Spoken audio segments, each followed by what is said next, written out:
एक गरीब आदमी था।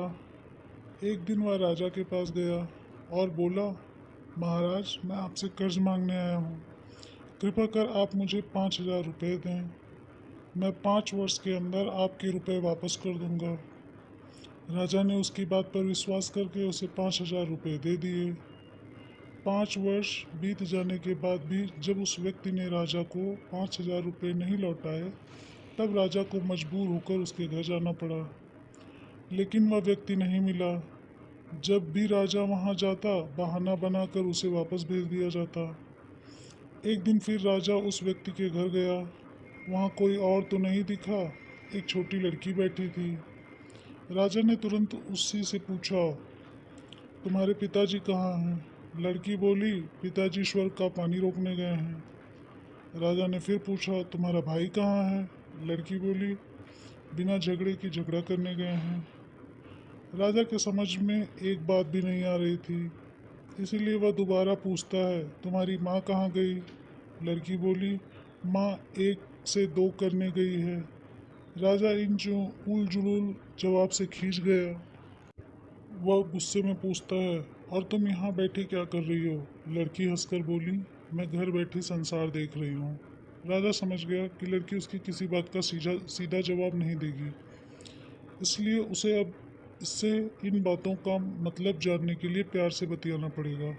राजा ने चेहरे पर प्यार से मुस्कान लाकर पूछा, बेटी, तुमने जो अभी अभी मेरे सवालों के जवाब दिए, उनका मतलब क्या है?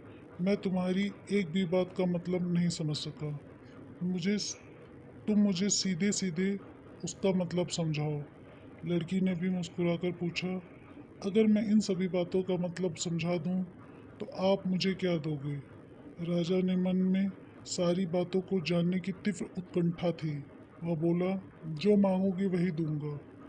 तब लड़की बोली, आप मेरे पिताजी का सारा कर्ज माफ कर दोगे तो मैं आपको सारी बातों का अर्थ बता दूंगी। राजा ने कहा, ठीक, मैं तुम्हारे पिताजी का सारा कर्ज माफ कर दूंगा। अब तो सारी बातों का अर्थ समझा दो।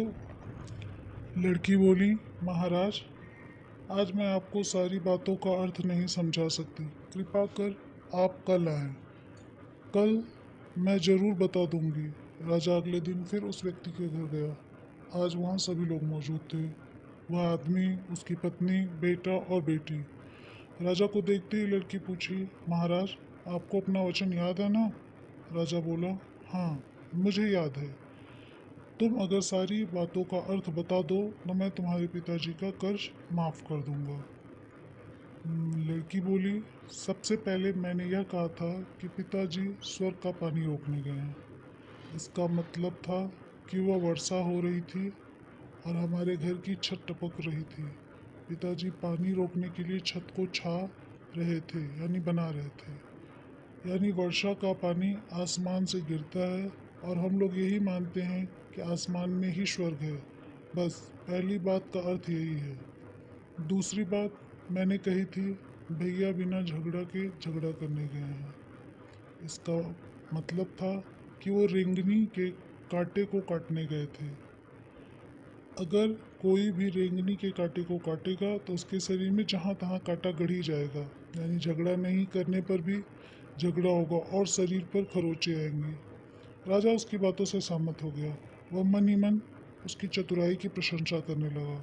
उसने उत्सुकता के साथ पूछा, और तीसरी और चौथी बात का मतलब बेटी?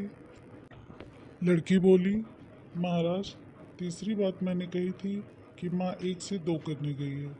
इसका मतलब था कि माँ अरहर की दाल को पीसने, यानी उसे 1 से 2 करने गई है।